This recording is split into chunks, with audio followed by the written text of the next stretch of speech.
சாப்பாட்டுக்கே வழி இல்லாமல் எவ்வளோ பேர் வந்து சிங்கி அடிக்கிறான், எவ்வளோ பேர் வந்து வறுமையாக கையேந்திர நிலைமையாக இருக்கான். அதெல்லாம் நான் வந்து சிந்திச்சு பாருங்க.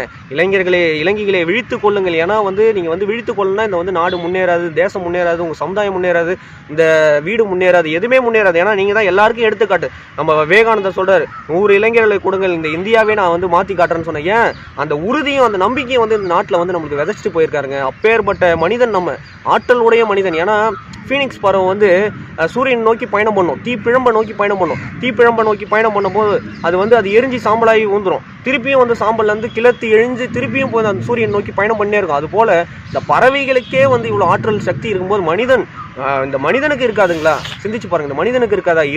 இறைவன் நமக்குள்ள வாழ்றான், பிராணன் வாழுது, 5 பஞ்சபூதம் இருக்கு, எவ்வளோ ஆற்றல், எவ்வளோ சக்தி நமக்குள்ள இருக்குன்றத வந்து நம்ம விவேகானந்தர், நம்ம வள்ளலாறு, நம்ம பாரதியார், பாரதிதாசன், எவ்வளோ அறிஞர்கள், எவ்வளோ பேர் அறிவாளிகள்லாம் வந்து ஞானம் அடைந்தவர்கள், அருளாளர்கள்லாம் எவ்வளோ உணர்த்திட்டு போயிருக்காங்க.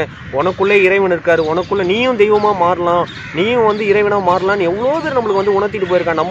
நம்ம வந்து சிறுமியாக, நம்ம வந்து தாழ்த்தப்பட்டவன் போல, ஒரு குறுகிய மனநிலையோட, ஒரு ஒடுக்கப்பட்டவன் போல, ஏதோ ஒரு குறுகிய மனசில் நம்ம வாழ்ந்துன்னு இருக்கோம். ஏன்னா வந்து ஏதோ வீடு, ஏதோ வாசல், ஏதோ ஒரு பங்களா, ஏதோ ஒரு பொண்ணு, ஏதோ ஒரு பையன், இப்படி வாழ்ந்தா ஒரு டிவி, ஒரு சிஸ்டமு, ஒரு ஃபோனு, இப்படியே ஒரு பைக்கு, ஒரு கார், இப்படியே நம்ம வாழ்ந்துட்டு இப்படியே முடிச்சுட்டு போயிடலாம் நம்ம நினைக்கிறோம். ஆனால் சுதந்திர போராட்ட தியாகிகள் இல்லைன்னா நம்ம வந்து சுதந்திரமாக எல்லாரும் உட்காந்து இருக்க முடியாது. நீங்கள் நினச்சி பார்க்கணும். ஏன்னா வந்து எவ்வளோ அருளாளர்கள், எவ்வளோ சித்தர்கள்லாம் வந்து வராமல் விட்டாங்கன்னா இன்னாரும் ஒடுக்கப்பட்டிருப்போம். இன்னாரும் நம்மளுக்கு வந்து அறிவு போதிக்கப்பட்டிருக்காது, ஞானம் போதிக்கப்பட்டிருக்காது, நமக்கு வந்து ஒழுக்கங்கள்லாம் வந்து என்னன்னே தெரியாமல் போயிட்டுருக்கோம். ஏன்னா சித்தர்கள், மகான்கள், ஞானிகள் இல்லைன்னா நம்ம கிடையாதுங்க.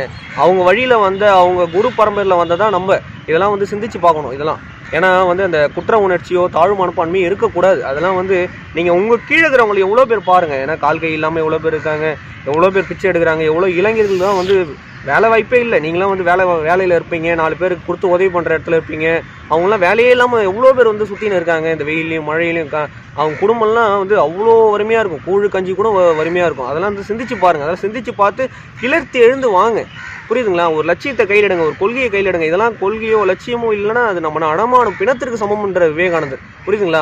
பாரதியாரை படிங்க, விவேகானந்தரை படிங்க, வள்ளலாரை படிங்க, பாரதிதாசனை படிங்க. எவ்வளோ அறிவாளிகள், எவ்வளோ சுதந்திர போராட்ட தியாகிகள், எவ்வளோ பேர் இருக்காங்க. முத்துராமலிங்கரை பற்றி படிங்க, எவ்வளோ பேர் இருக்காங்க. வள்ளலாரை படிங்க, வள்ளுவரை படிங்க, பெரிய பெரிய அறிவாளிகளை, பேரறிஞர்களை, சாதித்த தலைவர்களை பற்றி படிங்க. எல்லாம் படித்தாதான் நம்மளுக்கு வந்து தெரியும்.